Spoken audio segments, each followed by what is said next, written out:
Hi friends, I would like to greet you and congratulate you because you are the pioneers that are helping ground 5D on planet Earth. I just want to share or rather ask you one question. As you observe this beautiful scenery here, I'm reminded of my art class that I used to have with the kids. And whenever I would ask them to draw a scenery, they would draw a scenery and 95% of them would be drawing a scenery with the mountains and then the plains and then the houses. This pattern was followed, and there were 5% of people or kids. I'm talking about kids respectively here, kids below 12 years. So these people would draw like a seashore or like animals, farmlands, okay? But 95% of them would be drawing the mountains, okay? So what is it that governs the consciousness of the children? Why 95% would just draw the mountains, okay? Why is it so? Why are they following this kind of pattern? And they're not really copying it from each other. It is a pattern that is naturally flowing, kind of like how nature grows.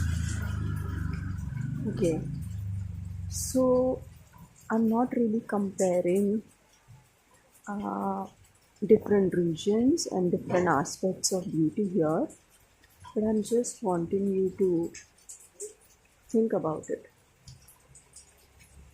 Think about it because, from an astrology point of view, the mountains, or rather the mountain peak, represents the sun element, okay, which is the sun element being the conscious mind, okay, the conscious mind. But the kids that are actually drawing it are drawing the sun or are drawing the mountains. You have typically seen the drawings, the drawings and then the sun rising in between the mountains and all of that. So that when the child is drawing this, the child is functioning subconsciously.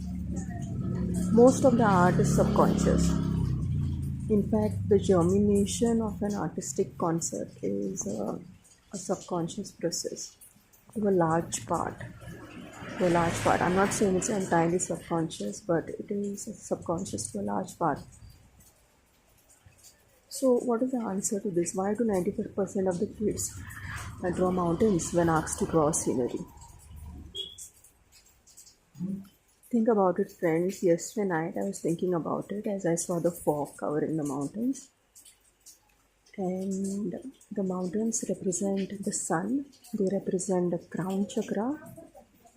Okay, so there is a natural intelligence within every one of us that functions in the unified field.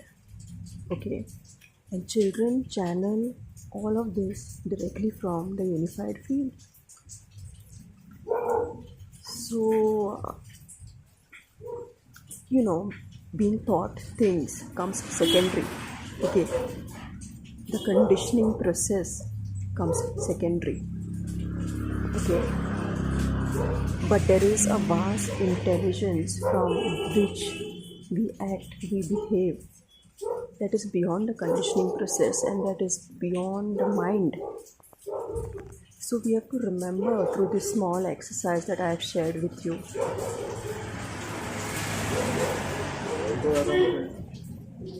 the mind is a cultivated thing, and there is a vast intelligence that lies beyond the mind. You have to learn to connect with that intelligence because that intelligence works on its own in within the unified field. And of course, you know that Lord Shiva always loved the mountains. Okay, that is his home. That is the crown chakra consciousness. So maybe a little bit of that trickles down into the minds of people, of kids. I don't know. Because it's only when the conscious mind comes in, we are able to analyze and articulate some things that are different. But otherwise, we are functioning in the unity consciousness. So friends, if you like this video, please give it a like, share and subscribe to my channel. Okay, feel free to book a consultation with me, and I will see you again next time.